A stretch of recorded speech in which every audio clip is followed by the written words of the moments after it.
I think he was, and I mean, going to some of the evidence of this, I believe he was approached by left-wing anti-Castro people.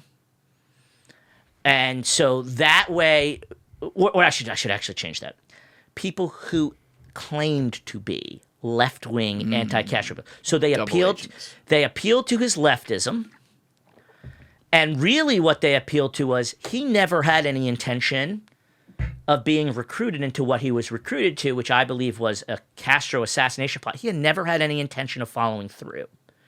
He was a convenient person for them to reach out to try and participate in such a plot, because the only people who were getting near Castro in any physical proximity by 1963, because he was a smart man, he realized how many people were trying to kill him, were people who were Americans with a pro-Castro, openly pro-Castro affinity, and he was using them for propaganda purposes. So if you want to kill or get near Castro in 1963, you need to get to somebody who has overt, at least, pro-Castro bona fides. And Oswald had that out the wazoo because he got arrested in New Orleans in a handing out pro-Castro leaflets, and then got on TV and debated right-wing anti-Castro exiles in an embarrassing fashion for him. But he had, I mean, he was right out there with the pro-Castro stuff. He's part of his own self-made Fair Play for Cuba committee cell in New Orleans.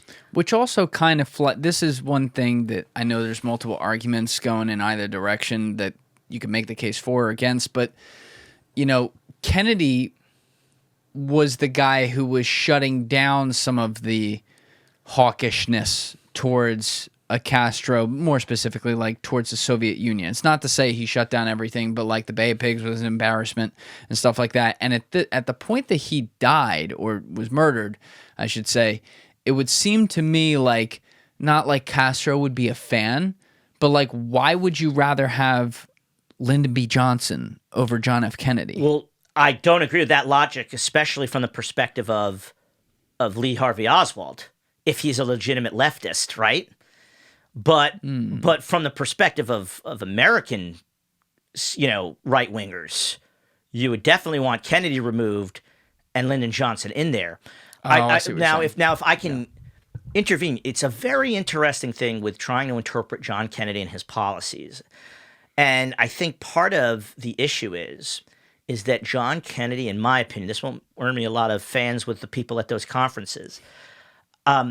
You have people who portray him as this hardcore Cold Warrior, but then you have in the communities that I'm a part of think he was, low key trying to end the Cold War.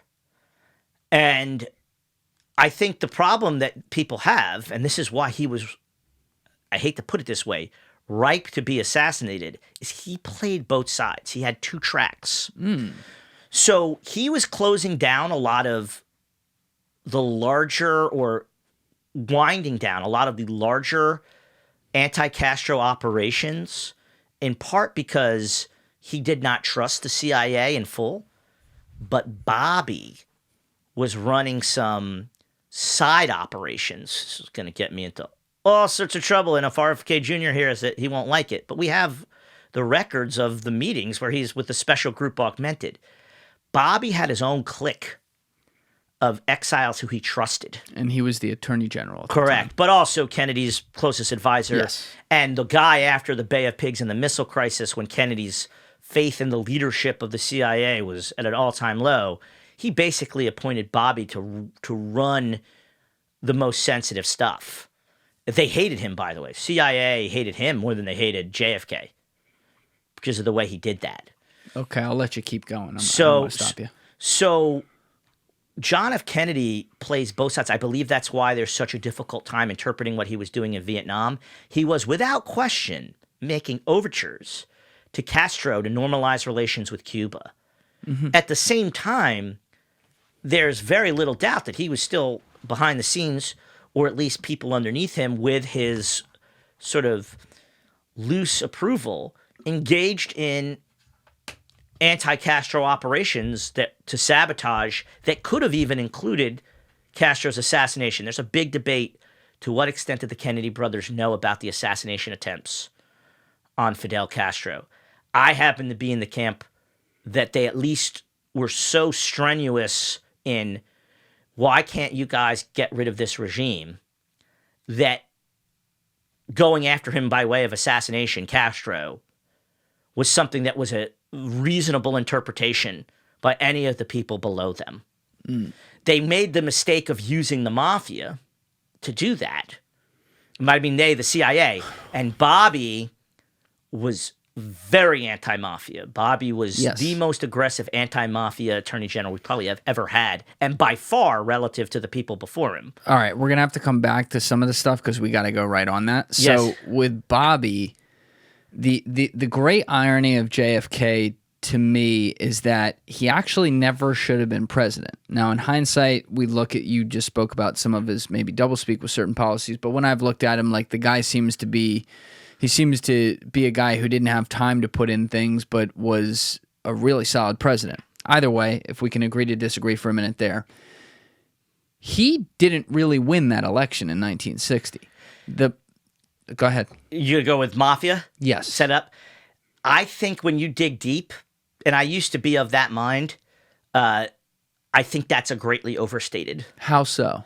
So if you look at first of all, if you look at some of the allegations, like some of the foundational stuff, that like Joe Kennedy was a bootlegger, like there's no evidence of that. What? No evidence that Joe Kennedy was a bootlegger? It's one of the greatest, I think, myths that were put out there. What? I don't even know where it started. If you dig, you will find virtually nothing to support the idea that Joe Kennedy was a bootlegger. What? But I had Sal Bonanno sitting in your seat 7 months ago. How well did your grandfather know Joseph Kennedy? They did business together in the bootlegging times, and my grandfather didn't like him because they were smuggling immigrants and they were smuggling alcohol or whiskey. And if they were getting chased and they needed to, lighten the load, they would throw the people overboard, the immigrants overboard, before the alcohol. And my grandfather just, hated Joe Kennedy because of that. His grandfather, effectively, Joseph with Lucky Bonanno, Luciano, invented the mafia as we know it in the United States. That is not what his grandfather said. His grandfather confirmed all that. His grandfather told him while he was alive, Joe Kennedy was the biggest fucking scumbag of he them was all. a scumbag, but he wasn't a bootlegger. No, he gave specific stories about being a bootlegger. In fact, he said that they used to have like, the reason he didn't like Kennedy was because when they were bringing hooch into the United States by way of like Ireland to Canada, he would toss immigrants who they'd be smuggling in overboard if things were getting too heavy, and he wouldn't toss the alcohol overboard. See, here's my only thing. The Kennedy family already had a decent amount of money by that time and political power and influence. They really didn't need to engage in bootlegging. Do you know how much fucking money was in bootlegging? I understand, but there's also risks involved for especially somebody who's looking to be in politics and to get all of his children into the White House. There's huge risks involved if you get exposed. But he paid off. But that's the problem. All the politicians drank. Well, here's they the were thing. all paid off.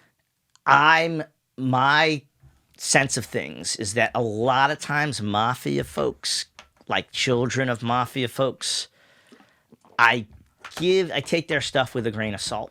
I don't blame you for that. Because I think they tend to exaggerate. I've seen people, the amount of mafia people who've claimed that they've, they had connections with Marilyn Monroe, they slept with Marilyn Monroe, they placed themselves, and it's also the amount of different mafia families that were supposedly behind the Kennedy assassination, if you believe their children, right, and their family members. You never can get that many rival mafia people. But if they all were in on it and you believe all of these children, there's mutually exclusive claims. Now, there's definitely some people out there who I don't know about who are making claims who are with lower level people as family members or something like that, and I'll agree with you. And I do agree with your premise that there is an exaggeration that happens in that space. It's very natural. But when we're talking about the people who were allegedly involved, You look at Sam Giancana in Chicago. Sure. You look at Trafficante and Marcello in Sure. Tampa and New Orleans. Yes. And then you look up north, and obviously you have the 5 families who are part of everything, because what all these people have in common, they're all on the commission. And the Yes. commission was the central, and that is true. We know that that exists, still exists to this day. It's a centralized, basically, governance of the underworld of the mafia.